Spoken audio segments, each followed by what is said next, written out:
विद्यार्थियों, जय भारत जय Hind. History by captain doctor Rajendra ji Man Singh.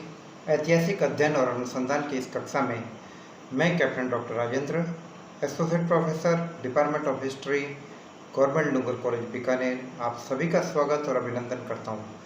विद्यार्थियों, ऐतिहासिक अध्ययन और अनुसंधान की इस कक्षा में आज मैं आपसे बात करूँगा मौर्य साम्राज्य के बारे में।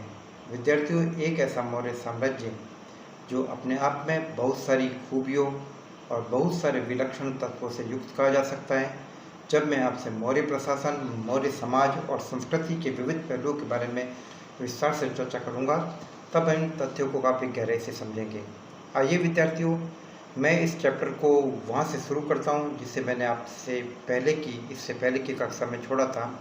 और विद्यार्थियों, जब सिकंदर के जाने के बाद चंद्रगुप्त मौर्य और चाणक्य ने आसपास की छोटी छोटी बस्तियों को, छोटी छोटी जातियों को, गणराज्यों को एक किया और एक संगठन बनाकर यूनानियों को भारत से बाहर खदेड़ फेंका।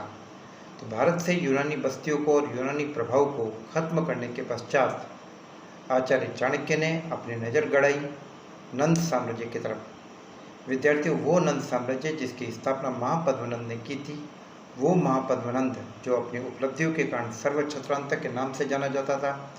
और इस वक्त महापद्मनंद का वंशज और नंद वंश का अंतिम शासक धनानंद मगध साम्राज्य का सम्राट के रूप में आसीन था। विद्यार्थियों, धनानंद की ताकत असीम थी और धनानंद की शक्ति का कोई पार नहीं था। विद्यार्थियों, ये वही धनानंद है, वही अग्रमीज है जिसकी शक्ति से भयभीत होकर सिकंदर की सेनाओं ने आगे बढ़ने से इनकार कर दिया। सिकंदर के लाख प्रभावी भाषण देने के बावजूद, हर प्रकार से समझाने के बावजूद अलेक्जेंडर की सिकंदर की सेनाओं ने आगे बढ़ने से इनकार किया। तो इस प्रकार के शक्तिशाली नंद साम्राज्य से निपटने के लिए आचार्य चाणक्य को और चंद्रगुप्त मौर्य को एक विशिष्ट नीति को अंगीकृत करने की जरूरत थी। और इस बारे में कई विवरणों से हमें महत्वपूर्ण जानकारी हमें प्राप्त होती है। इस बारे में कहा जाता है कि चंद्रगुप्त मौर्य ने जो नीति पहले अपनाई, वह नीति कामयाब नहीं थी। इस नीति के दो पहलू थे। एक तो पहली बार ये कि चंद्रगुप्त मौर्य ने सीधे केंद्र पर हमला किया, और नीति का दूसरा पहलू ये था कि दूसरी बार सीमांत प्रदेशों पर हमला किया गया और फिर केंद्र पर हमला किया गया। लेकिन जब सीमांत प्रदेशों पर हमला किया गया तो उसमें भी एक कमजोरी रह गई कि सीमांत के जो जो इलाके जीते गए, उन इलाकों की पूरी व्यवस्था किए बिना ही चंद्रगुप्त मौर्य आगे बढ़ता गया। तो ऐसी स्थिति में सीमांत के इलाकों ने अपनी आज़ादी की घोषणा कर दी। तो कुल मिलाकर जो व्यवहारिक नीति अपनाई गई वह ये थी कि पहले सीमांत इलाकों को नियंत्रण में किया जाए और उसके बाद धीरे धीरे वहाँ से संसाधन जुटाकर मगध के केंद्र पर हमला किया गया और धनानंद की ताकत को खत्म किया गया। तो विद्यार्थियों, इस नीति के बारे में हमें दो अलग अलग विवरणों से जानकारी मिलती है। यदि हम बौद्ध ग्रंथ महावंश टीका का अध्ययन करें तो महावंश टीका में ये जानकारी मिलती है कि एक माँ ने अपने बच्चों को एक चपाती दी, तो उस बच्चे ने बीच का हिस्सा खा लिया और किनारे किनारे बीच का हिस्सा खाकर बाकी चपाती को, किनारे वाले हिस्से को छोड़ दिया। तो माँ ने अपने बच्चे को डांटा कि तुम भी वही गलती कर रहे हो, तुम राज्य के केंद्र पर अधिकार कर रहे हो और राज्य के सीमावर्ती इलाकों को छोड़ रहे हो। और ठीक इसी प्रकार की बात अपने जैन ग्रंथ परिशिष्ट पर्वण में मिलती है। जैन ग्रंथ परिशिष्ट पर्वण में यहाँ पर रोटी की जगह गर्म खीर का उल्लेख आता है, जिसमें ये है कि वह लड़का या बच्चा खीर के गर्म हिस्से को बीच में से खाने की कोशिश में अपना मुंह जला बैठता है, तब उसे डांट पड़ती है और ये मैसेज मिलता है कि अगर खीर खानी है तो पहले के किनारे किनारे वाले ठंडे हिस्सों को आप खाओ। उसको खीर भी कहा जा सकता है, खिचड़ी भी कहा जा सकता है। तो इस प्रकार की बहुत सारी बातें तत्कालीन साहित्य में हमें देखने को और अध्ययन करने को मिलती है। लेकिन इन बातों का सार यही था कि चंद्रगुप्त मौर्य और चाणक्य के लिए यह लाजमी था कि पहले वह सीमावर्ती क्षेत्र जीते, न कि सीधा केंद्र पर हमला करें। तो जब पहली बार उनका केंद्र पर किया गया हमला विफल रहा, तो दूसरी बार उन्होंने सीमावर्ती क्षेत्रों से हमला करने की नीति को और फिर आगे बढ़ते हुए केंद्र पर अधिकार करने की नीति को अपनाया। विद्यार्थियों, चंद्रगुप्त मौर्य और धनानंद की सेनाओं के बीच में जो युद्ध हुआ, इस बारे में विस्तृत जानकारी तो हमें उपलब्ध नहीं है, लेकिन मिलिंद प्रश्न से हमें ये जानकारी मिलती है कि इस लड़ाई में 100 कोटित सैनिक मारे गए, इसके साथ साथ 1 लाख घुड़सवारों के मारे जाने का उल्लेख है, 10,000 हाथियों के मारे जाने का उल्लेख है और 5,000 के आसपास सारथियों के भी मारे जाने का उल्लेख है। कहा जाता है कि इस वक्त धनानंद का सबसे शक्तिशाली सेनापति था भद्रशाल। जो भी हो, चंद्रगुप्त मौर्य और चाणक्य ने युक्तिपूर्ण तरीके से इस युद्ध को जीत लिया। तो इस बारे में हमें फिर जैन ग्रंथों से जानकारी मिलती है कि चंद्रगुप्त मौर्य ने नंद राजा को जाने दिया और उससे कहा कि एक बैलगाड़ी के अंदर जितना धन ले जा, जितना सामान डाल के ले जा सकते हो ले जाओ और अपनी पत्नी और दोनों पुत्रियों को ले जाओ। तो इस प्रकार के विवरण भी हमें यहाँ पर मिलते हैं। और यह भी जानकारी मिलती है कि नंद राजा की बेटी ने बाद में चंद्रगुप्त मौर्य के साथ रहने की इच्छा जताई और उससे विवाह कर लिया। तो इस प्रकार की बातें तमाम साहित्यिक ग्रंथों से हमें प्राप्त होती है। इनमें से कुछ की पुष्टि हो पा रही है और कुछ की नहीं हो पा रही। तो इस प्रकार से नंद साम्राज्य का अंत करने के बाद लगभग 321 ईसा पूर्व में 322-21 ईसा पूर्व में चंद्रगुप्त मौर्य ने एक ऐसे साम्राज्य की स्थापना की जो अपने आप में बहुत सारी विशेषताओं के साथ युक्त था। आइए विद्यार्थियों, अब हम इस चैप्टर के दूसरे हिस्से की तरफ बढ़ते हैं। तो जब चंद्रगुप्त मौर्य ने नंद साम्राज्य को अपने अधिकार में कर लिया और भारत के अधिकांश हिस्सों पर एक बहुत बड़ा साम्राज्य चंद्रगुप्त मौर्य के अधिकार में आ गया। विद्यार्थियों, ये साम्राज्य छोटा नहीं था, बल्कि यह वो पूरा का पूरा क्षेत्र था जो 16 महाजनपदों से मिलकर बनता था। लेकिन इसके बावजूद चंद्रगुप्त मौर्य की राज्य लिप्सा शांत नहीं हुई और उसने और आगे की तरफ विस्तार करने का निश्चय किया।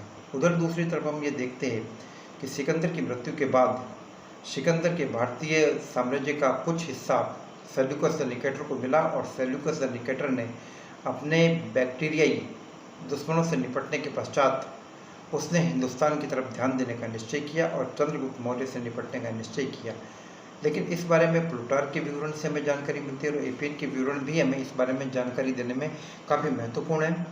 तो इस विवरण से ये जानकारी मिलती है कि दोनों के बीच में संघर्ष हुआ, लेकिन इसका कोई स्थायी परिणाम नहीं निकला और अंत में कहते हैं कि दोनों पक्षों के बीच में एक समझौता हो गया और इस समझौते के तहत चंद्रगुप्त मौर्य ने सेल्यूकस को 500 एलिफेंट्स 500 हाथी दिए और इसके साथ ही बदले में चंद्रगुप्त मौर्य को 4 प्रदेश मिले। एरिया यानी हिरात, एराकोसिया यानी कंधार, गैड्रोसिया यानी बलूचिस्तान और पेरोप्लिसी यानी हिंदुकुश घाटी।